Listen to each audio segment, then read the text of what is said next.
పొద్దున్నే లేచి మా వాళ్ళు ఇప్పుడు తిప్పలు పడుతున్నారు. 4ంటికి ఆచారం అనగానే వండుకుంటున్నారు. అంతకుముందు తెల్లారి వండుకునేవాళ్ళు, ఇప్పుడు 4ంటికి మొదలు పెట్టారు వంట. ఎందుకు? ఒక్క పొద్దులు అంట. ఒక్క పొద్దులు 4ంటికి లేచి తినే ఒక్క పొద్దులు అంతకుముందు మేము కూడా చేసాము. అది కానీ అదే నిజంగా పరిశుద్ధత అనుకున్నాం. మేము నిజంగా అదే పరిశుద్ధత అనుకున్నాం. మా పాపాలన్నీ పోతాయి, నెల మొత్తం ఉపవాసం ఉంటే సంవత్సరం పాపాలన్నీ పోతాయి అని చెప్పి పొద్దున్నే వెళ్ళి ఆ మసీదులోకి వెళ్ళి కాళ్ళు ఇట్లా ఇక్కడ దాకా కడుక్కుంటారు, ఇట్లా మళ్ళీ ఇక్కడ దాకా కడుక్కుంటారు.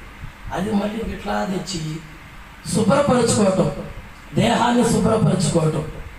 ఇంకేముంది, మేము పరిశుద్ధం అయిపోయాం. వారి నమ్మకం మనం కించపరచటం కాదండి. మనిషి పడే తాపత్రయం, తపన, పాపం పోవాలా, దేవునికి ఇష్టడుగా జీవించాలా. మన భారతదేశంలో మనం ఎవరిని కించపరచలేము. ఏ వ్యక్తి చేసే భక్తిని కూడా మనం కించపరచలేము. ఎందుకంటే త్యాగంతో కూడింది. హిందువుల్లో చూసుకుంటే వాళ్ళు పొద్దున్నే లేచి సన్నీలతో స్నానం చేసి వాళ్ళు భక్తి చేస్తారు. ఎందుకు?